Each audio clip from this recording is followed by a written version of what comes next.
Hello, it's Beccatron going back to speed paints, maybe at a monthly basis at this point. Anyway, today I'm doing a speed paint where I'm basically redoing a screenshot of a 15-year-old anime that I loved when I was in high school, but nowadays, revisiting it, yeah, it's not very good. And that show is a little-known isekai from 2005 called Mare. Now, if you're not familiar, Mare was a manga that was published in 2003, later got adapted into an anime, and around 2007, it had a brief run on Toonami. Yeah, it's about this Japanese kid named Ginta who's a loser at school and only has one friend who effectively becomes his love interest later, gets transported into a rather JRPG-esque world where everybody uses magical jewelry called Airm. There, he fights a bunch of villains using a completely overpowered weapon, saves the JRPG world, and goes home and lives happily ever after. Now, if that sounds like every isekai in the last decade, well, you're not wrong. Mare is pretty similar to those, except that it has the very promising beginning of a fun adventure series with colorful characters, and a fairy tale aesthetic that gets completely wasted once the series-long tournament arc is going, and the shit ending that's bad no matter the medium. It's just bad in different ways, depending on if you're reading the manga or watching the anime. Months ago, I made little reference sheets intended for a scrap speed paint where I made most of the main Mare characters more inspired by the fairy tales they're based on. And I'm also talking about some story changes which, yeah, there will be some spoilers. Actually, a lot of spoilers. You see, in the original, much of the story is a tournament arc where one of the rules is that if Ginta loses at any point, then the villains automatically win, and the villain's prize would be committing absolute genocide. While if Ginta and friends win the tournament arc, the villains go away, never to be seen again. The win conditions for the tournament arc make it very predictable that the heroes are gonna win, since losing the tournament is, you know, fucking genocide? This wouldn't be so bad if they did things like actually develop the large secondary cast of villains. No, plopping in the backstory in the middle of a fight doesn't count. Not having every damn fight end in a kaiju battle, and not have it last a whole damn series. Oh, and don't get me started on the ending. Depending on the version, you either get a rushed anticlimax or 10 episodes where the main bad is feeling up a minor, and the final boss axes everyone. So yeah, needless to say, I'm cutting out the tournament arc entirely and replacing it with a plot where our heroes are on the run. And changing the ending, but that's for another time. So I started off with the main character Ginta, which had the least changes done to him as he's only based off your basic isekai protagonist. I just added a little jacket onto him because I swear to God, every modern isekai protagonist has either a jacket or a cape of some sort. And, well, if he looks a little punk, you could sum it up that it runs in the family, as his dad was part of a metal band in this little rewrite. I mean, we didn't know what he actually did in the original. And he didn't raise a kid who didn't appreciate the rock aesthetic. Oh yeah, Ginta's dad went into this world before him and kinda died. I should have mentioned that. Yeah, and Babo, his overpowered Airm, also hasn't changed. I have no idea what to do with him, and yeah, there's not much to say about story or design with these two. Ginta is a basic isekai good boy that starts out as a pathetic nerd in the real world that's constantly bullied. Then one day he gets whisked away to a fantasy world, meets Babo, goes through lots of character development, and cares for his friends. You know, the works. Outside of that, I want to make him more savvy of fairy tale tropes and riddles due to his love for them. Also, it helped incorporate parts of his home life more, as his mom writes fantasy novels and his dad is in a fairy tale inspired hair metal band. So, both loving fairy tales and growing up in an environment that would foster that love would help him navigate the isekai world easier. Also, I plan for him to get his ass kicked by the villains, mostly to show that these guys are a fucking threat, that he can't fight them physically no matter how powerful Babbo is, so he needs to get smart about it. As for Babbo, I don't have much for him story-wise. Most of it would only apply to any sequel rewrites that ultimately end in him sacrificing himself.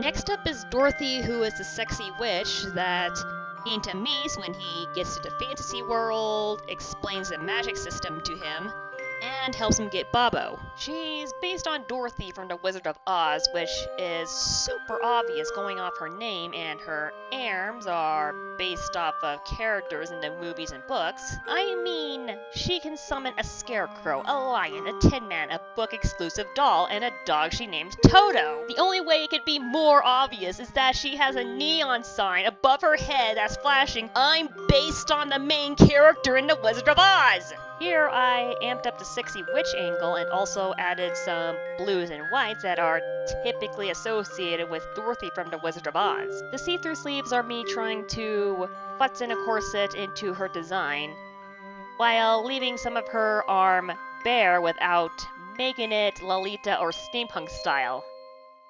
I just don't think those styles fit Dorothy, so see-through sleeves it is. I also snuck in little purple accents, mostly throw in a cheeky friend of Dorothy reference by having the pink hair, the blues, and the aforementioned purple to make the bi pride flag.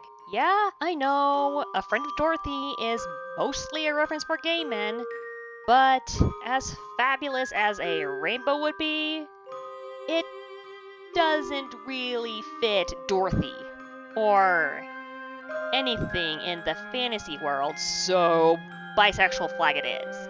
Story-wise, I'll have her be more conflicted over if she should be lawful or good, as it can make for some interesting character development.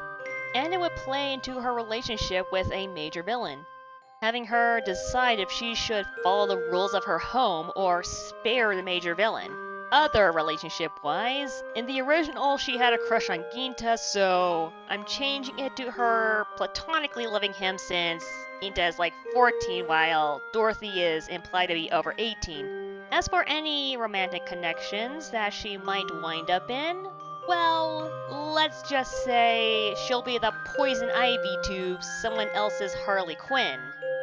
And depending on how this goes, I'll do a sequel for Mare's Villains and go into detail there. Next, I'm doing the residential fairy elf guy who summons Ginta, Elvis.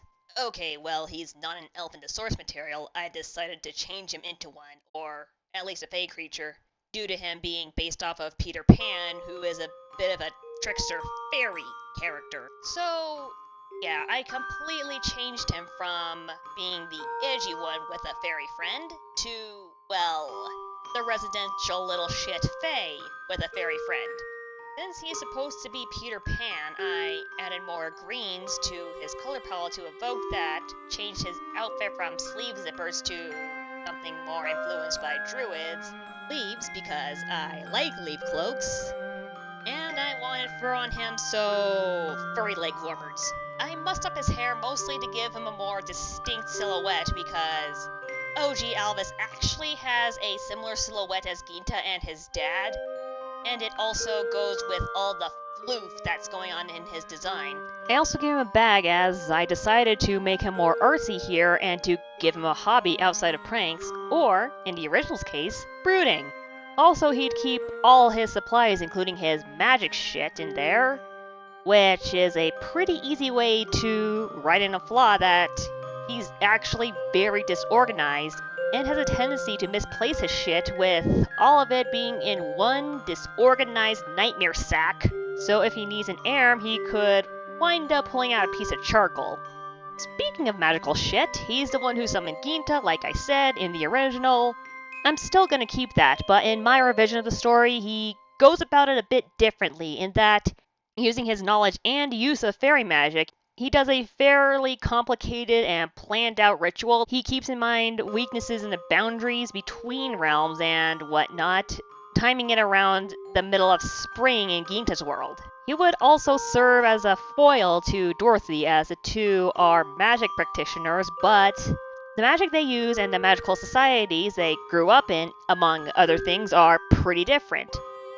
Dorothy's magic is more like how a D&D wizard practices magic through study, while Alvis's magic is more like druid magic in that it comes from the earth. Dorothy's home is very lawful, while Alvis's home is very chaotic, and so on and so forth. As for the reddish splotches on his body, that's the reimagining for the zombie tattoo. And, well, it's also another reason why I changed Alvis into a fae. You see, in the original, Alvis is bestowed with this tattoo that eventually turns him into a zombie by the main bad of the series who, well, is a zombie 6 years prior to the main story. Yeah, and due to the time, the tattoo almost covers his body. However, we're introduced to two other characters that are implied to have had it longer than Alvis and are not even close to where Alvis is.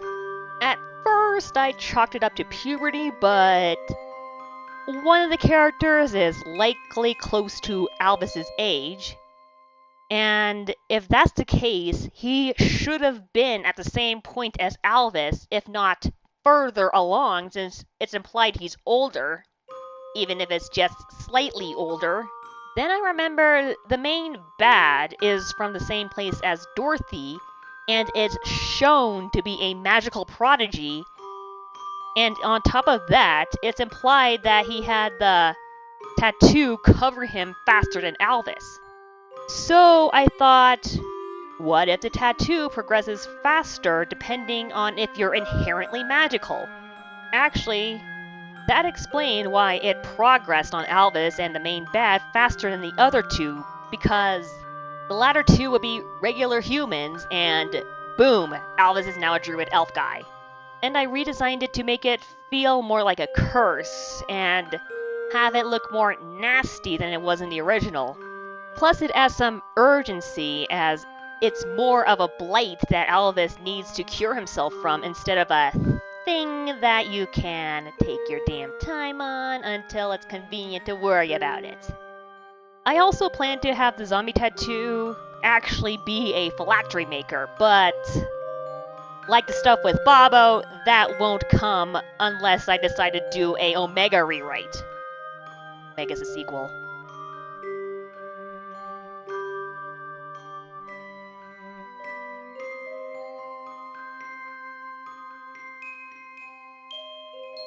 Next up is Princess Snow, aka Ginta's sort of love interest based off of Snow White. With her redesign, I took her original color palette and added more pastels.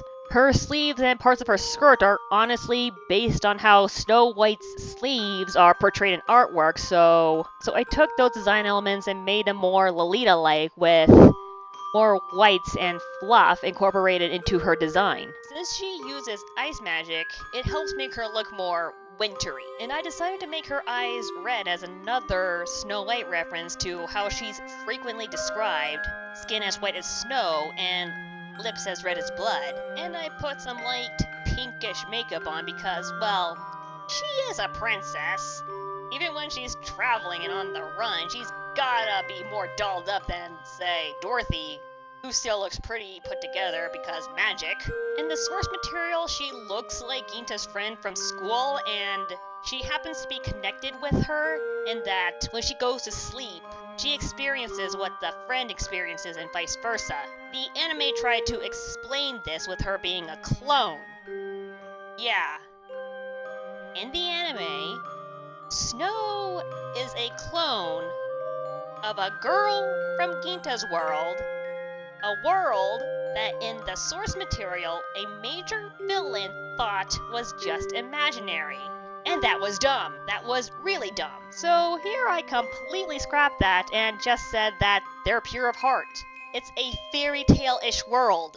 Cloning shit feels out of place here, and pure of heart stuff is common in these things, so fuck it! And he also decided to give her, or rather them both, the talent of storytelling, as it was a bit of a plot point in the manga where it endears her to one of the major villains and, well, inadvertently springboarded said villain's motivations to try to get to Ginta's world and take it over. I also wanted to make her talented in singing just to give her something to do at the end of the series, since in the source material she gets kidnapped before the last match of the tournament arc where everyone shows off how strong they gotten and all that jazz. Except for Snow.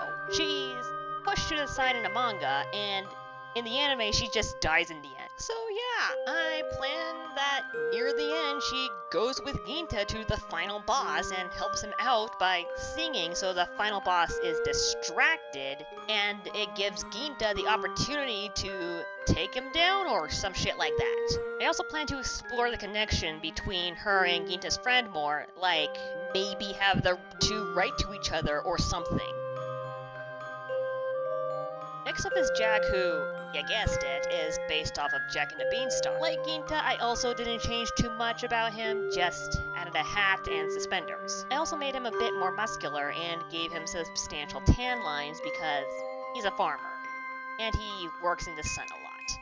I wanted to heavily reflect that in his design, which meant bulking him up and making him taller than Ginta. He also added little bean and plant patterns on his gloves and shoes because he uses plant magic and farmer and shit. And now he has bags under his eyes because he's an anxious mess that really needs some sleep. As for story changes, well, I'm keeping the overcoming his cowardice stuff from the original because that was a solid arc from the beginning, but after that he was just simply reduced to comic relief. So yeah, he gets pushed to the side pretty early on, so I wanted to give him more prominence, like maybe having an arc centered on him learning that he needs to prioritize himself over others and letting him fucking sleep. Because yeah, all his life he's been taking care of others and it winds up taking a toll on him to the point of being self-destructive. Or I could have him learn how to be an herbalist, or perhaps since he uses plant magic and provides a lot of the food and even medicine for the team,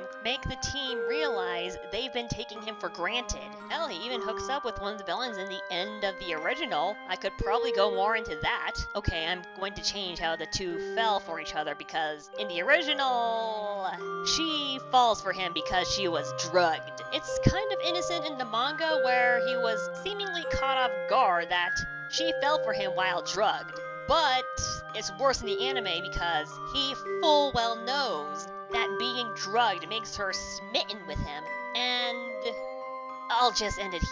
So I'm changing it so nobody gets drugged, and they end up meeting in secret to know each other better, and eventually fall in love, putting both their loyalties in question. Eventually, they consider running off on their own, abandoning their size, but then the main bad does something that makes her say, oh screw this, and joins Jack. Next is Nanashi, who goes from vengeful fuckboy to vengeful fucking disaster man. Since in the original he doesn't have a clear fairy tale inspiration, if he had any to begin with, I'm making him based off of Cucullin. And before anyone gets on my case leaving out the Nanashi is Flame of Rekka's Joker theory, that honestly, thanks to the anime, may as well be true. I'm not changing his backstory where he lost all his memories, even his name, or his otherworldly strength. That's similar to how Ginta got stronger when he entered the fantasy world. That theory is sort of why I wanted to make him Cucullin, since in Irish mythology, Cucullin is only really known by that moniker, and most people would not know the name he was originally born with, which goes in hand with Nanashi losing his original name, and the strength. Come on, the dude single-handedly fends off an entire army. That's an easy way to work in the mythical inspiration. He also has some arm that can serve as decomposited versions of the Gaia-Volga, Cucullin's most famous weapon. Plus there's some scholarly debate whether or not Cucullin is actually Lu. Can also be the way to worm in the question on whether or not Nanashi is Joker. But that's unlikely to come in unless I decided to make it a thing in Omega. Like Ginta and Nanashi, who got design elements of isekai protagonist and druid, respectively, I added more D&D rogue to his design, since he's the leader of a thieves guild and, well, gotta make that come across more, and I wanted to tie his hair back for practicality's sake. But I think that made him look more like a blonde 2019 Hyakimaru. Fuck it, I liked it, so I'm keeping it. I also planned that sometimes he'd go berserk when he's pissed or otherwise distressed, as another callback to his character basis, who, in the mythology, would turn into an inside-out Hulk. So yeah, like in the original, most of his guild was murdered and is looking for revenge, but he has no fucking idea how to deal with grief and loss. So he's the most self-destructive member of Team Mare, to the point where everyone's like, dude, you need help, and basically pushes them away. And yes, his skirt-chasing and womanizing ways became an unhealthy coping mechanism, with him drinking a lot and engaging in a lot of unsafe sex. And since mental health issues take time and help to recover from, it'll be safe to say that he won't be all better by the end of my version of Mare, and it would have to continue into Omega, where he starts having identity issues. Yay! As for the original's vengeance stuff, yeah, it's also a major contributing factor to why Nanashi is just a mess. On top of the Berserker episodes, alcoholism, and unsafe sex, what this Nanashi really needs here is a therapist, some antidepressants, some time away from alcohol, some support, and some lifestyle changes.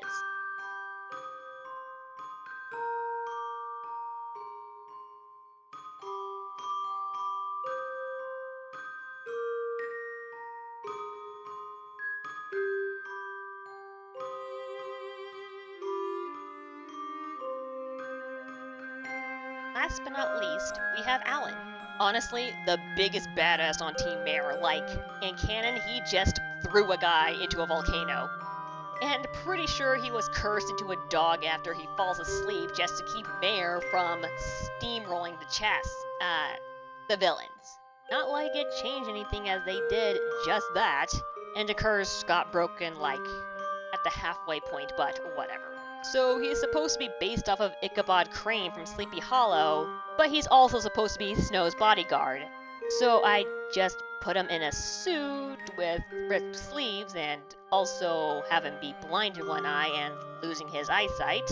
Yeah, that part has nothing to do with him being badass bodyguard Ichabod Crane, but more drawing from the source material, and that he was a war veteran and originally has scars on one cheek, but I changed it so that, yeah, more fucked him up a bit.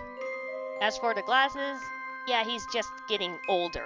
Though, unfortunately, like the source material, the Ichabod aspect doesn't show very much, and is very much defined by the antagonistic relationship with the Headless Horseman character. As for the story, I'm keeping in the fact that he summoned Ginta's dad to the fantasy world some years beforehand, but because of the change to Ginta's dad being in a hair metal band, Alan initially confused him for being a denizen of the fantasy world, wearing ridiculous attire and all, and when he figures out, slash, finds out the truth, he's like, oh no, we're gonna die. Then, years later, he meets Ginta and finds out that Alvis, little shit he is, summoned him.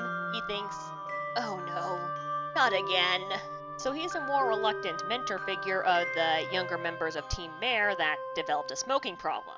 Though, let's be honest, that started when he summoned Ginta's dad.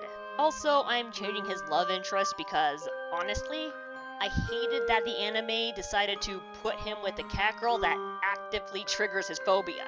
No, this isn't something that I now hate revisiting the series. I've always hated it, along with many other things in the anime. Ghost chest ending.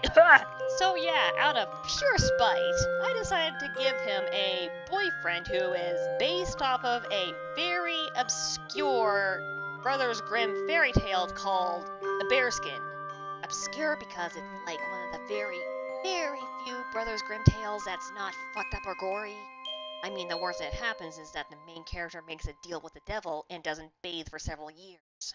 And after the series, Alan and his boyfriend retire and run a bakery in some small town. And hey, the guy probably gets paid decently for being Snow's bodyguard and all, so he and his boyfriend wouldn't have to worry about the funds for running and starting up that bakery. And that's all the changes for Team Mare. Hope you don't mind all the salt. And let me know if you like continuations for the villains of Mare. Yes, there was an S at the end of continuation, because there are a lot of villains. Let me know in the comment, and that doubles for if I do other supplementary characters or a sequel. Feel free to like and subscribe. Oh, and I have a Patreon. Feel free to support me on that. See ya! Oh yeah, the Japanese opening and ending songs of the anime are bangers. Seriously, give them a listen.